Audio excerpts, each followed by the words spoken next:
मोहिनी ऐका म्हणले तुम्ही नृत्य तर करा. ते म्हणले तुम्हाला जमणार नाही, मी जसं करीन तसं तुम्ही करू शकत नाही. इकडं मोहिनी माता म्हणतात की तुम्हाला जमणार नाही. आणि एखाद्याला जर महाराज अभिमानी माणसाला जर म्हणलं नाही नाही तुला हे जमणारच नाही, महाराज 12 हत्तीचं बळ होतो. त्याला जर म्हटलं आपण नाही तू गाडी इथून काढू शकत नाही, महाराज 4 वर गाडीवर पडून ठेव पण गाडी तिथूनच काढेल.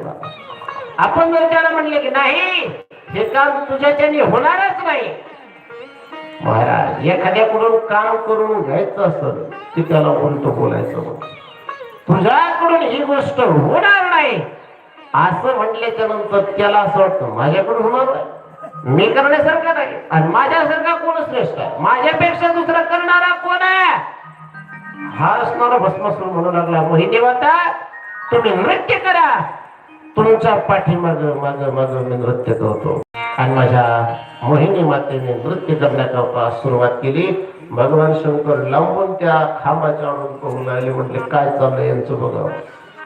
भगवान शंकर डुकून बघतात तर इकडं मोहिनी माता म्हणजे भगवान विष्णू स्वतः नृत्य करू लागले. नृत्य करता करता करता हात वारे करू लागले. हात वारे करता करता काही वेळेस कमरेवरती हात ठेवावं त्या देवाने, त्या भस्मासुराने सुद्धा कमरेवरती हात ठेवावे. काही वेळेस त्या असणाऱ्या भस्मासुराने अजून हातवारे करून त्या ठिकाणी नृत्य करावं. इकडे भस्मासुराने तसंच नृत्य करावं. भस्मासुर मग्न झाला. भस्मासुर त्या असणाऱ्या मायेमध्ये संपूर्णपणे गुंतलेला आहे असं ज्यावेळेस माझ्या भगवान विष्णूला वाटलं त्यावेळेस विष्णू भगवंताने स्वतःचा हात स्वतःच्या डोक्यावरती ठेवला. आणि इकडे भस्मासुराने सुद्धा काय केलं, स्वतःचा हात स्वतःच्या डोक्यावरती जसा ठेवला तसाच वाचणारा भस्म झाला. महाराज जसा का भस्म झाला तर भस्म झाल्याच्या नंतर त्याला माहिती होतं की माझ्या हातामध्ये काय आहे, भस्म होण्याची ताकद आहे. मोहिनी माता जशा जशा डोक्यावरती हात घेऊ लागायच्या हे फक्त काय करायचा वर हात करायचा आणि डोक्यावर हात ठेवत नव्हता. ते म्हणले का ठेवत नाही डोक्यावरती हात. ते म्हटलं मला भगवान शंकराकडून काय आहे वरदान आहे, डोक्यावरती हात ठेवला की मी भस्म होईल म्हटले. ते म्हणले अहो काही येडे झाले काय तुम्ही, असं कुठं वरदान असतं काय म्हटले, काही होत नसते म्हटले. ते भोले बाबा आहेत त्यांचं तर काही खरं नाही म्हटले. तुम्ही पहा म्हणले डोक्यावरती हात ठेवायचा, भस्म व्हायचं म्हटल्याच्या नंतर अग्नी पाहिजे. जसा हात खाली आला की जर तुम्हाला गरम वाफा लागू लागल्या तर हातातून वर घ्यायचा म्हणते. तुमच्या हातातून ज्या वेळेस गरम वाफा येतील डोक्यावरती वाफ येता येता जसं वाटलं तुम्हाला तुम्ही भस्म होईल हात वर घ्यायचा.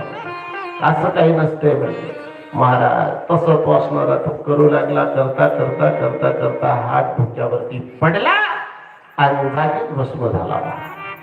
भस्म झाल्याच्या नंतर भगवान शिवशंकर बाहेर येतात आणि बाहेर आल्याच्या नंतर ते असणाऱ्या भगवान विष्णूला म्हणतात देवा बरं झालं गड्या तुमचे तालुक नाही तर माझं काही खरं नव्हतं म्हणजे माझी भक्ती झाली नसती, माझं काही नसतं, माझी पार्वती या भस्मासुराने नेली असती म्हणले. अरे किती अवघड झालं असतं म्हणले. भगवान शंकर म्हणतात देवा आता जर तुम्हाला कोणाला काही वरदान द्यायचे असले तर म्हटले जरा विचारपूर्वक द्यायचा. कोणालाही काहीही वरदान देता म्हटले देवा तुम्ही दैत्याला देता, असुराला देता, राक्षसाला देता, कोणालाही काहीही वरदान देऊन टाकता आणि ते सगळे तुमच्या अंगोटीत म्हटले आणि मग मला निस्तारावे लागते. ते म्हटले बरोबर झालं गड्या देवा. आणि मग भगवान परमात्मा भगवान शिवशंकर कैलासावरून ते असणाऱ्या विष्णू लोकामधून कैलासावरती गेले 1.5 वर्षाच्या नंतर येतात.